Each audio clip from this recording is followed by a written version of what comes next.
StreamYards for the first time. Hopefully, I was hoping that it's a little bit easier on my computer. So let's get back into it. Right, so this is a previously recorded video that I've done. It's in a series of videos that I have on the 1898 Trans-Mississippi and International Exposition in Omaha, Nebraska. And it is said in the official narrative that they took 100 acres of untouched bluff land, and in 9 short months, they turned it into a fully functioning World Fair city. It would have taken an army of workers to pull that off. And as you can see here, there's a lot of good interior shots of these buildings. The displays alone are very elaborate. Displays came from all over the world and represented every continent and just about every country. And during that 9 months, groundbreaking started in October of 1897. And they had to level all of the land, and they had to, there were 60 or let's just say dozens. There were dozens and dozens of buildings on the site, and they would have had to have laid all the foundations and laid all the gas lines, the electrical lines, and the water lines. And they also built a massive lagoon in the center of the World's Fair city. They laid out a lagoon. In some of these shots in the other videos, you can see that the lagoon is frozen over, giving you an idea of just how harsh it is in Nebraska in the winter, slowing things down to a pretty good pace. I mean, let me play it again. But these displays, some involve very, very heavy machinery. That's not something you just pull in and just plunk it down on the site and call it good. You have to assemble the machinery, tap it into the system, and make sure that it's up and running. Now, for example, this building here, or the horticultural building, let's just say today somebody approached a contractor and said, I have this picture here. I want you to build this building. And I want it to look just like this, inside and out, and I need it to be done in 9 months. How big of a crew, how big of an army of workers would you need? How much infrastructure and how much organization would you need to start in October and have this building done and completed with displays inside, fully furnished, 9 months later, on opening day in June? How big of a crew would that be? I mean, dozens, if not hundreds of people would be involved in order to get that done in that timeline. If you ask anybody in the trades, you have to start with the foundation, and you have to bring in the water lines, the gas lines, electric lines, and carpenters, and concrete, and painting. Any finished carpenter will tell you that the finish work is very, very time consuming, and there is a lot of detail on these buildings. So much so to the point that the finish carpenting crew would have been busy from the get-go. They could have just spent months finishing this thing in detail to the scale. So that's just this one building alone. So now we're talking 50, 60, 70 buildings in that same time period. How big of a crew does it go from one building to 70? We're talking army. We're talking army level organization. Yet in the photographs of the construction photographs in a separate video called construction photographs, we don't get this. We don't see any workers on the buildings. There's just scaffolding on them. It'd be nice if they had and perhaps they're out there. I mean, I searched and searched, but I couldn't find one where, you had this army of workers working steadily to complete these buildings. We get completed buildings, and then we get buildings with scaffolding on them. And some of the photos, the lagoon is completely frozen over, giving you an idea just how harsh the winters are. Working outside in the winter, things get slowed down pretty good. I can speak from experience on that one. There was also pressurized water. They would have had to have run water mains, tapped into whatever existing city water lines there were, and fully pressurized the water on the World's Fair grounds, because they had pressurized water, they had fountains, and multiple fountains and a massive lagoon. I don't know how big the workforce was back in the 1890s, but if we just do the numbers, the workforce would have been smaller. I'm just trying to figure, how did they do this? I mean, or is there something up with the story? And if you're in the community, you've already started to question some of these stories that we get, because they're just not fathomable. And when we look back at the past, we get all sorts of hints and clues as to what was going on back then. Clearly they had an eye for detail and knew how to do things in an organized way and present them. And this room here, those ceilings are 15 feet tall.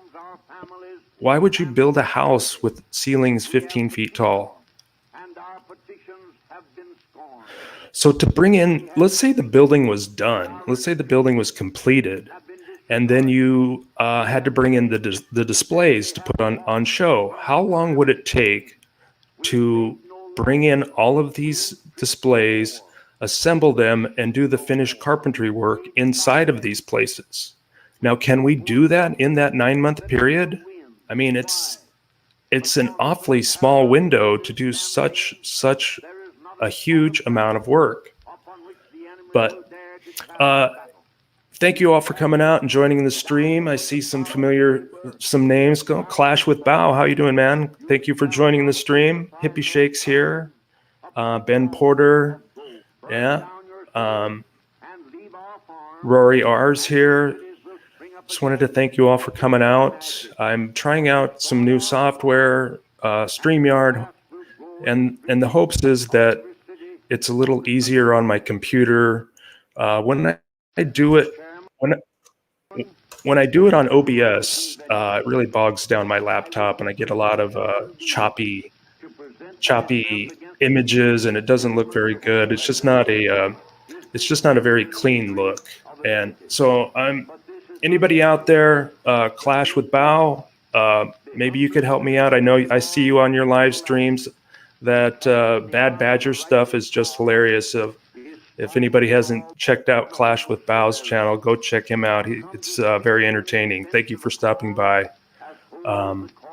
Anybody with experience in doing live streams on YouTube, I could sure use some help here. I've been doing a lot of research on how to do the bitrate and the resolutions and to get everything right.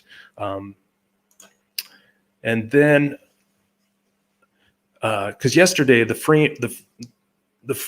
frame was freezing and it was jumping, and it's just not a good look. So with StreamYards, it's an app-based software, so the work is being done on their end and not on my computer, which is helpful because my poor underpowered mid-range laptop is getting maxed out, but I still want to keep presenting and sharing my work with you because it's something that I really enjoy. I'm really passionate about it. Just having everybody come by is very pleasing to know that people are coming back and seeing my work. I see some new names in the crowd. Skull Asylum, Bad Pappy. Thank you for joining the stream. got some other works coming up, and I got previous works. As I mentioned, I have the series of videos on the 1898 Trans-Mississippian International Exposition, and I've broken it down to, probably 10 videos detailing certain aspects of that World's Fair. And if you want to go check them out on my channel, they're up on the Bill Miller Flip channel. And let me know what you think. A lot of those don't have narration on them. And something that, this was very early on in my video making project. So they're pretty basic. It's your standard slideshow. But I do try to select, good photographs and clean them up a bit if they're dusty or dirty or the colors are off. And I've got a lot of really good photos of the old world that I don't know. If you're in the community, you've seen a lot of good old photos. There's a lot of good stuff out there.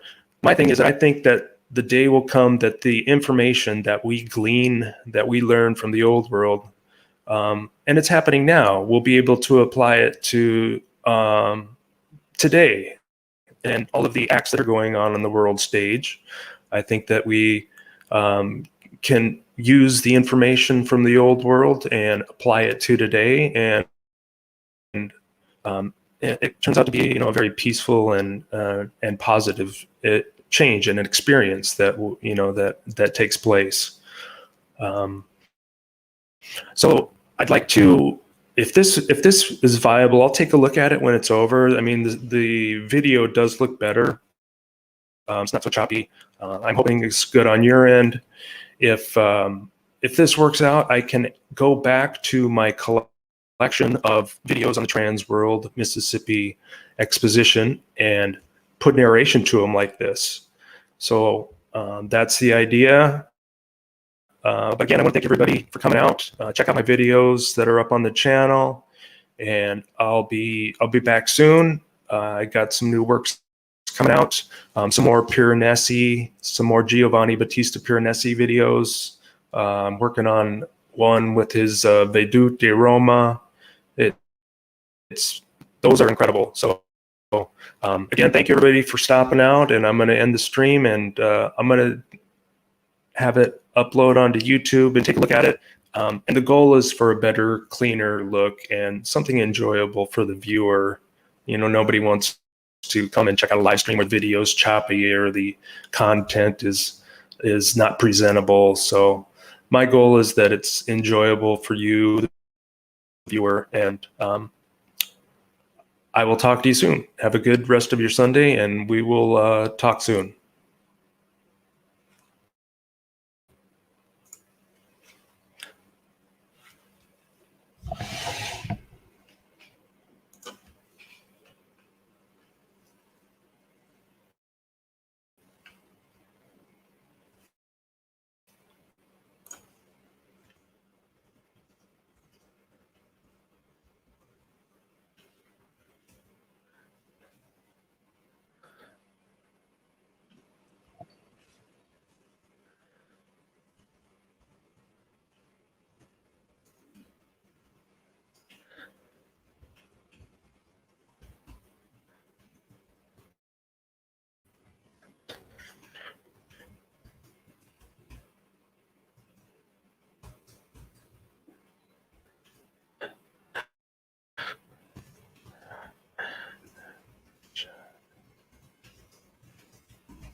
It must be still on. Yeah. Oh, I'm still on. All right. I think this will be in the broadcast.